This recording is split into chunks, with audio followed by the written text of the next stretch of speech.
네, 안녕하십니까. 경남 창조경제혁신센터 트렌드 설명회 담당자 최인수 연구원입니다.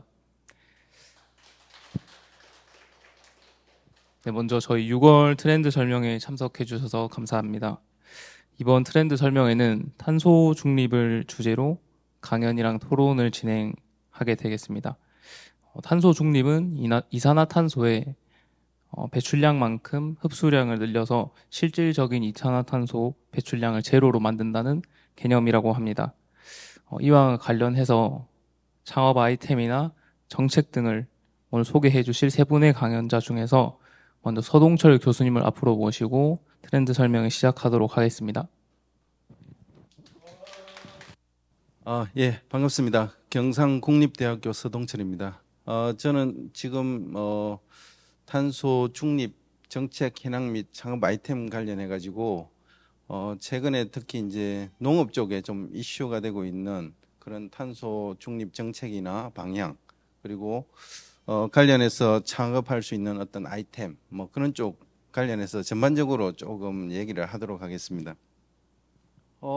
제가 이제 가장 먼저 좀 말씀드리고 싶은 것이 이제 탄소 농업이 되겠습니다. 사실 이제 아마 여러분들 탄소 농업을 처음 들어보시는 분들도 있을 거고, 이게 탄소 농업이 뭐냐, 이제 그런 개념에서 조금 뭐 제가 처음 설명을 좀 드리고, 결국엔 지금 농업이든 산업체든 모든 곳에 이제 탄소가 중요해진 그런 시기가 되겠고, 그 시기에 맞춰서 어떻게 하면 우리가 시대에 맞는 어떤 창업 아이템 이런 어떤 분야까지 조금 곁들여서 제가 설명을 드리도록 하겠습니다. 여러분들 이제 대지의 입맞춤이라는 유명한 다큐멘터리가 있습니다. 이 다큐멘터리 뭐 시간 나시면 한번 보셔도 좋은데, 어쨌든 우리가 여기서 이제 주장하는 것이 카본 파밍, 그래서 탄소 농업이라는 어떤 용어가 나오게 되는데, 이 카본 파밍에서 가장 중요하게 제시하고 있는 것이 우리가 드로우다운이라는 대기 중에 있는 탄소를 토양에 다시 돌려놓는 거. 이게 굉장히 중요하다. 앞으로 시대에서 토양의 역할, 정말 중요하다는 어떤 토양의 중요성을 강조한. 그래서 지금의 기후변화, 온실가스, 여러 가지 이상기후 이런 것들을 해결하기 위해서는 반드시 이런 이산화탄소를 토양으로 다시 집어넣는 이제 기술이 필요하다는 거죠. 그래서 이게 이제 중요시 되면서 사실 그동안 연구자들은 토양의 탄소가 중요하다는 걸 그동안은 사실은 심지어 토양학자들도 많이 몰랐습니다. 근데 우리가 아주 예전에 연구 자료에 보면 1973년에 이 영국에서 이제 로템스테드라는 유명한 연구소에서 이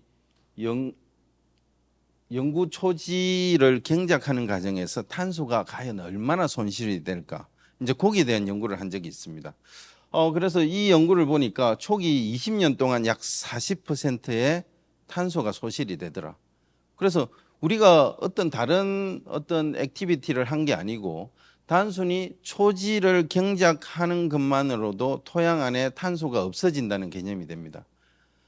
그래서 지금 이런 개념이 되면 저희는 농사를 짓는 어떤 행위 자체가 결국엔 토양에 있는 탄소를 잃어버리는 그런 개념이 되겠고, 이 개념에서 놓은 것이 최근 이제 기후 스마트 농업, 탄소 농업 이런 개념이 나옵니다. 쉽게 얘기해서 이제 우리가 여러 가지 활동을 하면서 결국엔 탄소를 우리가 잘 키핑하고 유지하는 것이 굉장히 중요한데, 이 탄소를 어떻게 하면 잃지 않고 농업을 하느냐, 탄소를 어떻게 대기로 날려 보내지 않고 산업체를 운영하느냐, 이런 모든 일련의 과정들을 우리가 이 탄소의 어떤 그 카테고리 안에 집어넣을 수 있게 되는데, 그래서 이제 네이처에서 탄소 농업의 새로운 어떤 그 관점으로 무기탄소 격리를 주장하게 됩니다.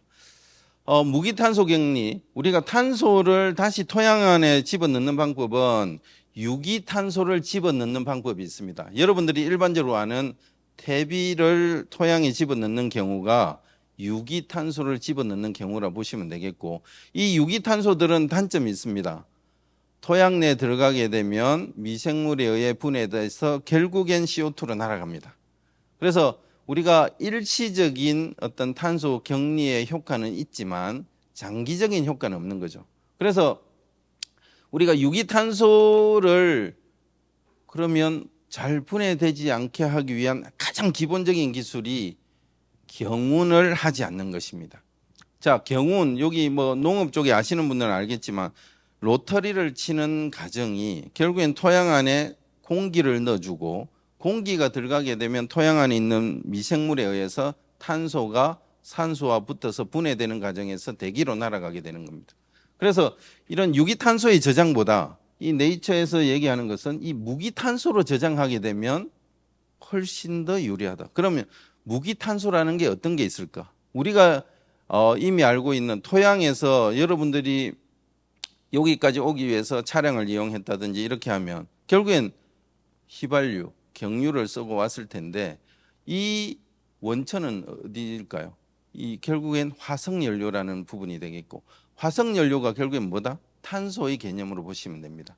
그래서 우리는 원론적으로 토양에 있는 탄소를 끄집어내서 사용을 했기 때문에 토양 안에 있는 탄소는 줄어들고 대기 중에 있는 탄소는 점점 늘어나게 됩니다. 그래서 무기탄소로 격리하자는 얘기는 좀 더 안전한 형태의 탄소로 쉽게 분해되지 않게 격리하면 훨씬 효과적이다. 이제 그런 의미가 되겠습니다. 현재 탄소 농업으로 다양한 농업의 형태들이 제시되고 있지만 사실은 많은 효율성 문제, 그리고 경제성 문제, 그다음에 용이성 문제, 이런 부분들 때문에 쉽게 우리가 탄소 농업이 진행이 되지 못하고 있는데, 최근에 이제 우리가 바이오차라는 것이 나오게 됩니다. 저기서 나오는 이제 바이오차의 경우 무기탄소로 토양에 격리할 수 있고, 그리고 토양 내에 들어가게 되면 1000년 이상 오랜 기간 동안 탄소 상태로 그대로 있을 수 있다는 거죠. 그게 이제 가장 효과적인 탄소 농업의 기술이다. 그래서 이 탄소 농업의 기술은 지금 네이처에서 가장 효율성이 높은 기술로 지금 평가를 받고 있습니다. 그리고 손쉽게 이용할 수 있는. 그래서 쉽게 얘기하면 여러분들이 생각하는 숯과 좀 비슷하다고 보시면 됩니다. 바이오차라는 것은 먹는 녹차나 이런 게 아니고 바이오매스와 차콜, 바이오매스로 만든 숯이라는 용어를 합성으로 만든 겁니다. 그래서 실제 이 기술을 이용하게 되면 탄소 농업을 통해서 우리는 화석연료를 이용해서 꺼내 사용한 만큼 다시 토양에 집어넣는다는 개념이 되겠고, 그래서 우리나라는 지금 탄소, 특히 제가 조금 농업에 포커싱은 맞추겠지만 결국엔 탄소 중립을 해결할 수 있는 가장 손쉬운 방법 또한 농업에서 우리가 만들어낼 수 있습니다. 탄소 농업, 특히 농업 분야의 탄소 중립의 어떤 정책이나 방향을 제가 좀 설명을 드리려고 하는데, 현재 전 세계에서 탄소 농업의 베이스에서 우리가 탄소 중립을 실현하기 위한 다양한 전략들이 만들어져 있습니다. 대표적인 게 이제 프랑스의 사퍼밀 이니셔티브라는 게 있는데, 이게 사퍼밀 1000분의 4, 0.4%를 얘기합니다. 1000분의 4, 사퍼밀 운동을 통해서 토양 탄소를 증대시키겠다. 좀 이따 이 내용은 제가 그 다음 슬라이드에서 좀 설명을 하도록 하겠고, 미국에서는 이제 유기농, 저탄소 농업 기술, 특히 농경지의 탄소 고정을 통해서 탄소 중립을 실현하겠다.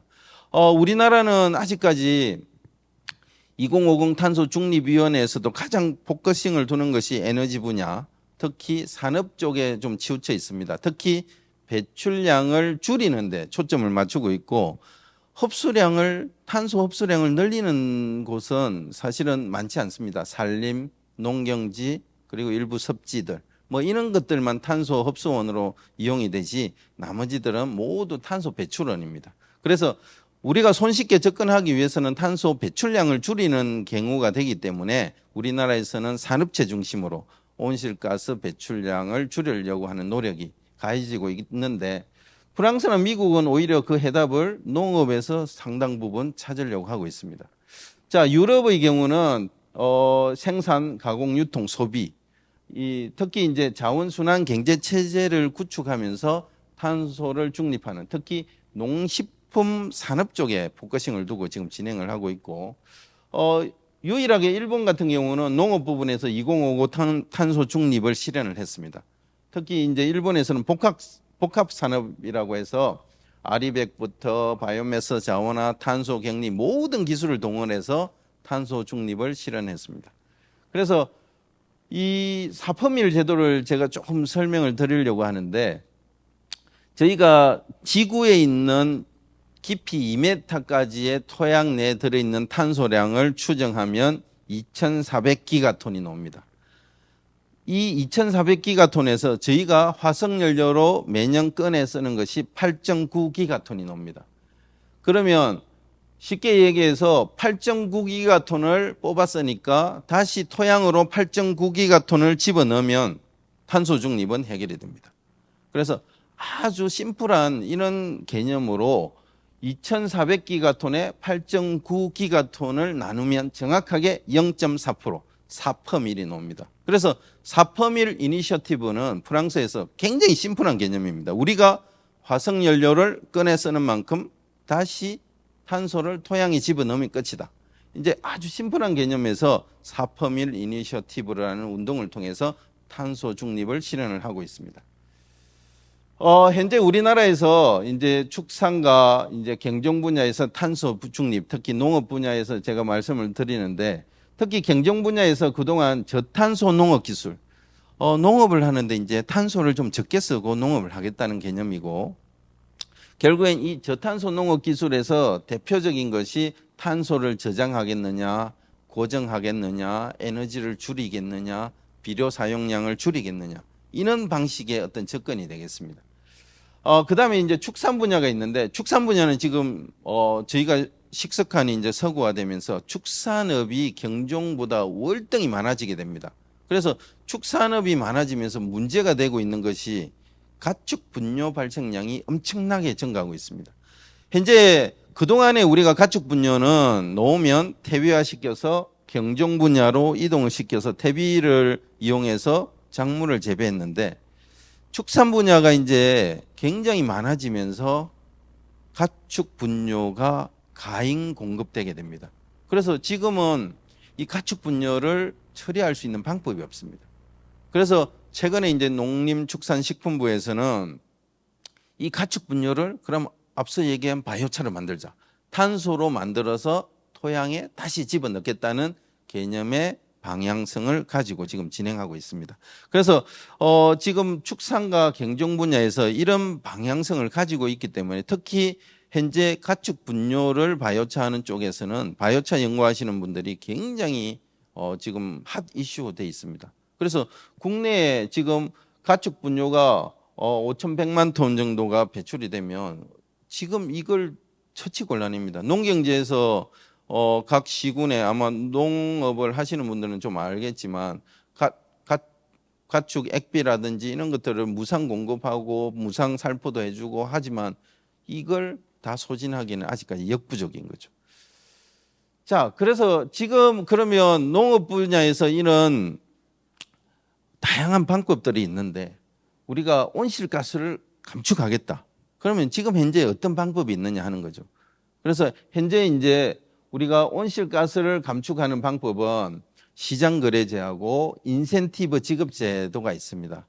아직 이제 배출거래제, 외부 사업을 통한 이런 탄소 시장은 아직 국내에서는 활성화가 잘 되어 있지 않지만 현재 농업, 농촌, 자발적 온실가스 감축 사업은 지금 시행되고 있습니다. 그래서 이걸 통해서 우리가 CO2를 1톤 감축하면 나라에서 정부에서 10,000원의 인센티브를 받게 됩니다. 그래서 이 제도를 통해서 그러면 농경지에서 우리는 온실가스를 1톤 배출한다, 10톤 배출한다. 그러면 정부에서 돈을 받고 정부는 탄소 감축량을 수거해가는 개념입니다. 쉽게 얘기하면. 자, 현재 이제 농업, 농촌 자발적 온실가스 감축 사업은 총 16개가 있는데 물론 각각의 기술들은 우리가 어떻게 온실가스 감축이 되는지에 대한 감량하는 방법론이 다 개발되어 있습니다. 그렇지만 이 많은 기술들이 모두 이제 적용이 되는 건 아니고 이게 현장에서 쓰이는 기술은 또 그 중에서도 극히 일부 되지 않습니다. 그래서 그 중에서 이제 저는 이제 이 바이오차, 특히 바이오차가 손쉽게 이용할 수 있고 그리고 우리가 토양에 넣게 되면 바로 온실가스 감축량을 인정받는다는 이런 용이성 때문에 굉장히 지금 보급이 많이 되고 있습니다. 또 하나의 기술이 그러면 작물을 재배하는 과정에서 우리가 탄소를 줄인 것에 대한 어떤 메리트가 있어야 되는데 그 메리트를 지금 한국농업기술진흥원에서는 저탄소 농업기술 보급을 위해서 저탄소 농축산물 인증 제도를 지금 시행하고 있습니다. 쉽게 얘기해서 이제 작물을 재배하는 과정에서 온실가스를 줄여서 재배를 하면 거기에 상응하는 여기는 구매 금액을 9% 그린카드로 이제 소비자한테도 돌려주는 이런 제도도 있는데 이게 아마 올해 15% 정도로 상향 조정되는 걸로 알고 있습니다. 그러면 생산 단계에서 온실가스를 감축하면 아까처럼 정부에서 인센티브를 받고 소비자는 이 저탄소 농축산물을 사게 되면 15%를 다시 돌려받는. 그래서 모든 이런 행위들 자체가 결국엔 농업에서 탄소 중립을 실현하기 위한. 그래서 사실은 농업에서 이제 탄소 감축량이 37.7%입니다. 물론 우리나라 전체 발생량의 3.4%밖에 되지 않아요.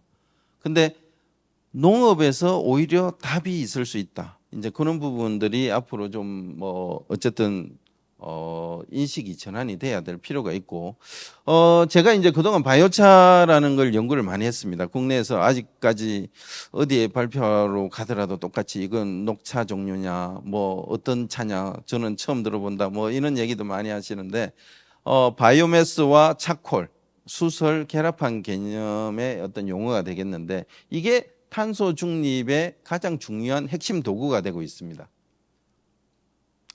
현재 이제 농업 부분의 온실가스 배출량은 전체의 약 3.4%, 그 중에서도 농업 축산이 88.6%. 이게 또 대부분 비에너지 부분입니다. 그래서 농작물 재배나 가축 사육 여러 가지 방식 등에서 많은 온실가스가 배출이 됩니다.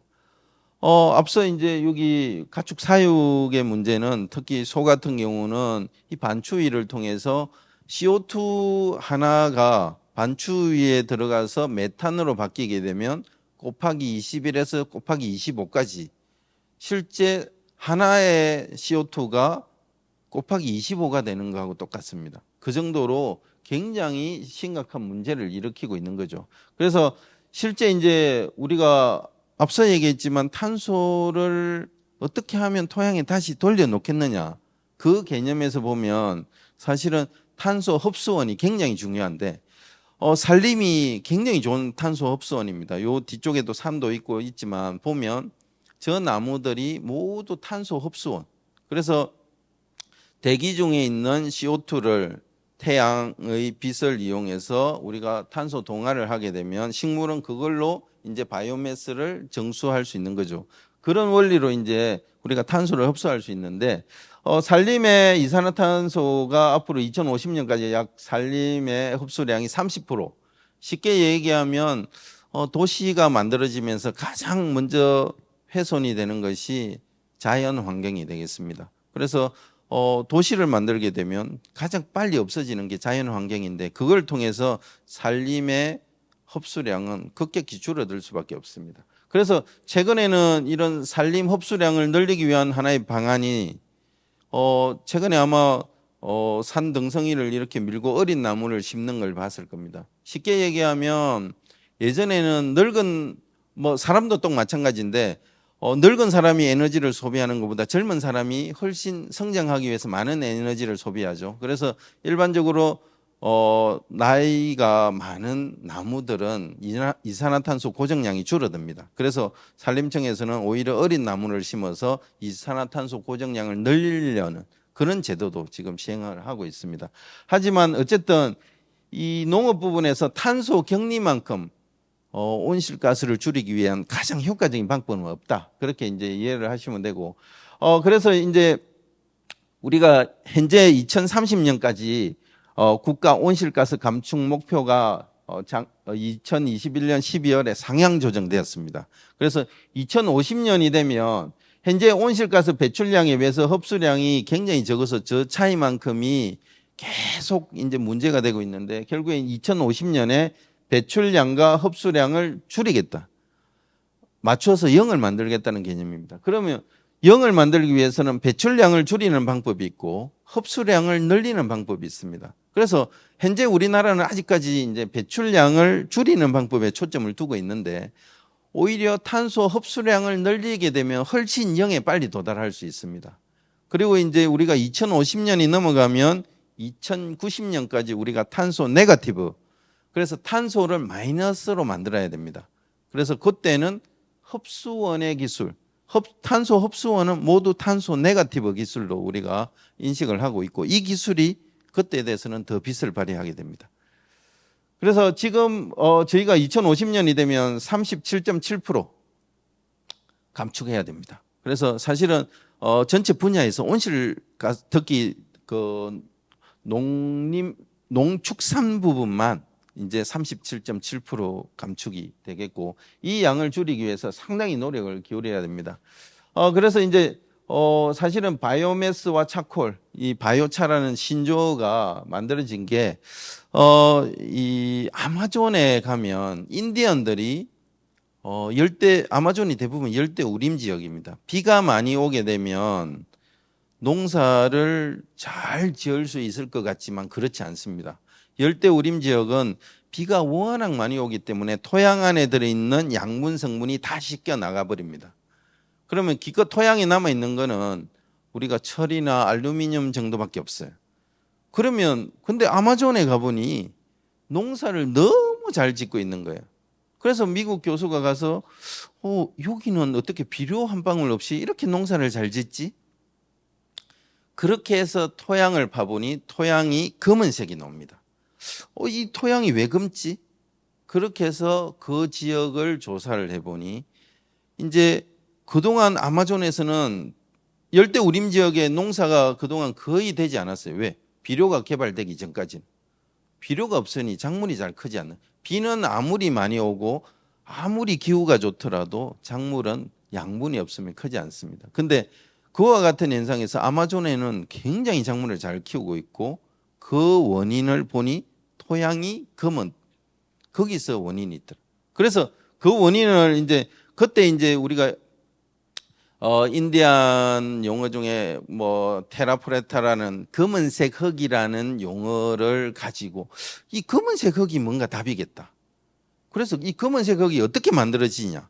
그걸 이제 우리가 조사를 해보니 밀림을 개간하기 위해서 불을 지펴서 태우게 됩니다. 태우게 되는데 이게 완전 연소가 되면 여러분이 알고 있는 재가 됩니다. 근데 이것들이 불이 활발하게 붙으면 산소가 결핍이 일어나서 현기성 조건이 만들어지고 그러면 불완전 연소, 특히 탄소가 남게 됩니다. 그래서 탄소는 산소와 결합을 하면 대기로 올라갈 수 있는데 탄소가 산소와 결합하지 않으면 탄소는 그대로 남게 됩니다. 그래서 이 탄소를 인디언들은 흙에 다시 넣어 주었습니다. 그러니까 흙이 검은데 여기에 타면서 또 재도 사실은 굉장히 유용한 도구입니다. 그래서 인디안들은 이 방식을 통해서 한 지역에서 보통 15년 동안 비료 없이 농사를 짓고 있었던 거죠. 만약에 이제 15년 농사를 다 지으면 어떻게 하느냐? 다시 옆에 화전을 해서 옆으로 옮깁니다. 그래서 그런 방식으로 비료 하나 없이 농사를 엄청나게 잘 짓는 그걸 보면서 여기에 답이 있구나. 그게 화전의 가장 기본 개념이 되겠어요. 그래서 이걸 보고 세계 탄소 배출량의 약 바이오차를 이용하면 85억 톤 중에 10억 톤 이상의 탄소를 흡수가 가능하겠다. 그래서 여기 보시면 식물의 조직은 우리가 아주 단순합니다. 크게 보면 셀룰로스, 헤미셀룰로스, 리그닌 세 가지가 있는데 식물 특히 바이오매스의 개념은 특히 리그닌이라는 소재가 굉장히 중요합니다. 저희가 이렇게 밑에 나무를 불을 떼게 되면 저 열을 가해서 산소가 없는 조건을 떼게 되면 이제 이런 탄소 골격만 남게 되고 나머지 중간에 타서 없어지는 부분이 뭐냐? 셀룰로스, 헤미셀룰로스 이런 것들은 없어지고 리그닌 베이스의 탄소 골격 구조만 남게 됩니다. 그래서 우리가 아주 예쁜 이런 벌집 모양 육각형의 고리 구조. 여러분들 탄소 쪽은 뭐 우리가 가장 강한 소재 중에 하나가 다이아몬드가 있죠. 다이아몬드는 완벽한 크리스탈 구조의 육각형 고리 구조, 그죠? 똑같은 개념이라 보시면 됩니다. 근데 우리가 일반 합성 다이아몬드나 이런 것들은 탄소를 정착해서 붙여서 나간다고 보면 저는 나무 목재에서 지워서 육각고리 구조를 만들어내는. 그래서 저는 없애는 기술이고 다이아몬드는 합성하는 기술이라고 보시면 돼요. 똑같은 이제 육각형 고리 구조가 나오는데 이 옆에 있는 이 그래프가 이제 우리가 바이오매스가 100이라고 하면 토양에 바이오매스 카본이 들어가게 되면 미생물에 의해서 서서히 분해돼서 결국엔 뭐 대기 중으로 CO2가 다 날아가 버리기 때문에 탄소가 0이 됩니다. 근데 바이오차를 만들게 되면 열분해하는 과정에서 50%는 소실이 되지만 이 50%는 지속적으로 몇백 년 동안 꾸준히 남아있다. 그래서 탄소를 넣는데 안정적으로 토양에 수천 년 동안 집어넣을 수 있는 그런 기술이다. 이제 그렇게 이해를 하시면 됩니다. 현재 이 바이오차는 국내에 굉장히 많은 업체들이 이제 만들기 시작합니다. 근데 대부분의 업체들은 좀 전에 열을 가해야 됩니다. 최소 350도 이상의 열을 가해야 되기 때문에 많은 에너지 비용이 듭니다. 그래서 바이오차를 만들면 탄소 격리 효과는 있는데 중간에 에너지가 많이 소요가 되기 때문에 이 부분 때문에 그동안 산업화가 굉장히 힘들었어요. 근데 이 많은 농자재들이 이런 문제들을 안지만 그래도 탄소 중립을 위해서 이 소재들을 만들고 있습니다. 근데 이제 결국에 뭐냐면 바이오차라는 것이 열 온도에 어떤 기반한 어떤 온도에 있냐에 따라 바이오차의 특성 기능이 달라지게 되고 그래서 우리는 이런 뭐 여러 가지 종합적으로 보면 이 바이오차가 그동안 그렇게 좋은데 왜 산업화가 안 됐지? 아직도 모르는 사람 여기서도 아마 모르시는 분 굉장히 많으실 거예요. 처음 들어보는. 근데 그 중요한 게 뭐냐면 결국에 에너지. 이 에너지 경제성을 잡는 거였고 또 하나가 균질성. 식물의 종류마다 태워놓고 나면 기능이 조금씩 달라집니다. 그래서 이 균질성과 경제성을 잡는 것이 굉장히 큰 문제였어요. 그래서 이제 제가 이제 한 케이스를 말씀드리려고 하는데 이 바이오차를 결국엔 산업화에 제가 이제 성공을 하게 되는데 우연하게 한국 남동발전에서 저한테 검은 제가 보기에는 이제 바이오차인데 바이오차를 들고 와서 이게 뭔지 좀 알고 싶어요. 이렇게 해서 처음 이 연구가 시작이 됐습니다. 그래서 제가 처음 보자마자 이 바이오차인데 어디서 났습니까? 그래서 이제 이 연구가 시작이 됐는데 현재 우리가 미세먼지나 온실가스가 굉장히 많이 배출되면서 국내에 우리가 발전소를 이제 중단하든지 폐쇄해야 되는 이런 이슈가 걸려 있으면서 모두 폐지 계획을 따르게 되는데 그 지금 영동화력에서 이 석탄 대신에 우드 펠릿을 이용해서 전소 발전소를 운영하게 됩니다. 그래서 이 전소 발전소를 이제 운영하면서 나오는 게 기존에 보지 못했던 새로운 검은 게 나오게 되는데 그게 바이오차가 되겠고 이 바이오차를 제가 국내에서 처음으로 이제 요 발전소에서 나오는 게 바이오차다 규명을 하고 국내 최초로 비료로 등록을 합니다. 아직까지 바이오차가 비료인 건 제 거밖에 없습니다. 그래서 요 시장을 열면서 지금 몇백억 대 이상의 시장이 만들어지게 됩니다. 그래서 지금 여러 바이오차가 있지만 온실가스 감축량을 인정받는 바이오차는 지금 뭐 요 외에도 한두 종이 더 생겼고 이 중에서 비료는 제가 만든 것만 비료가 되겠습니다. 그래서 실제 이런 걸 가지고 제가 산업화를 한 경험이 있고 그러면 바이오차 온실가스 감축을 하면 과연 얼마나 인정받을 수 있느냐 하는 거죠. 그래서 IPCC에서 바이오차를 사용하게 되면 온실가스 감축량을 감축하는 계산식을 만들어내게 됩니다. 그래서 그 계산식에 따라 계산을 해보면 제가 만든 바이오차는 1톤을 토양에 집어넣게 되면 2.16톤의 CO2를 감축하는 걸로 계산이 될 수 있는 거죠.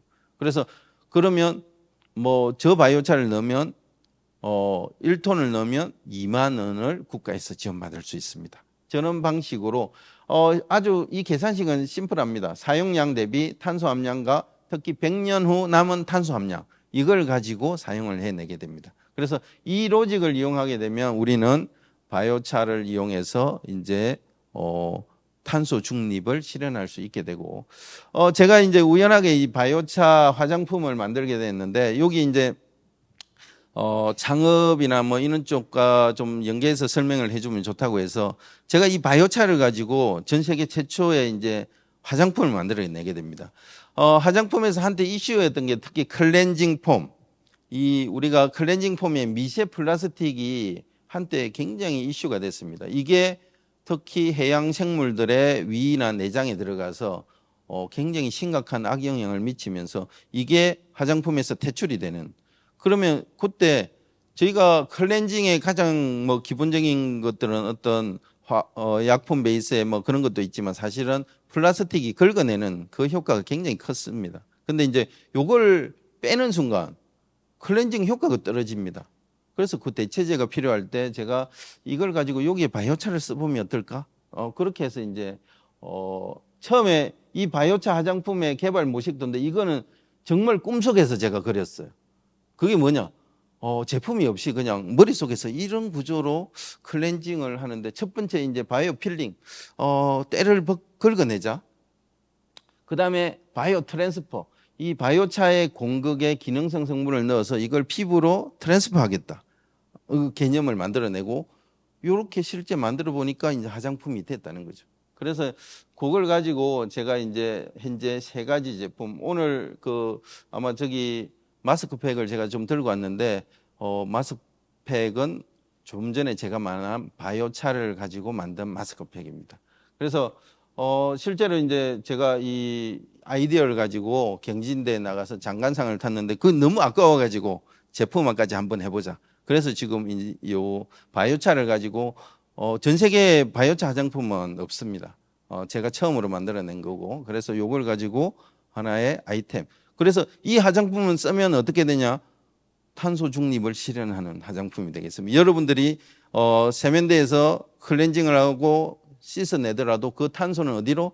다시 해양 뭐 호수 뭐 이 하천으로 들어가더라도 탄소 중립의 효과를 그대로 가질 수 있는 그래서 굉장히 친환경 화장품이 되겠습니다.